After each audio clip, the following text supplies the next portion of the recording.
spin around. If you have a look up on the front side of the cab here, you'll see our engineer, Joe. He's responsible for operating this locomotive and getting us here in backstage room today. So once you do see him, give him a wave.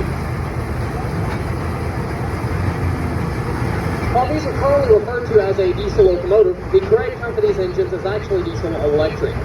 Meaning inside this engine there is a large diesel motor turning a generator. That generator produces electricity, and that electricity is fed down to the traction motor that's on each axle of the locomotive.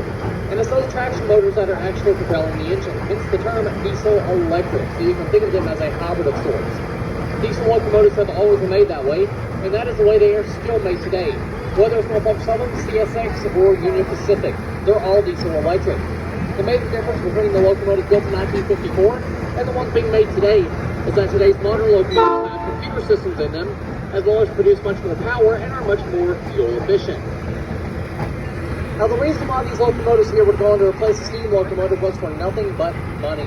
The steam locomotives were just much more expensive all around to operate. So the railroad started purchasing these diesel locomotives to replace their steam locomotives as a cost-cutting measure.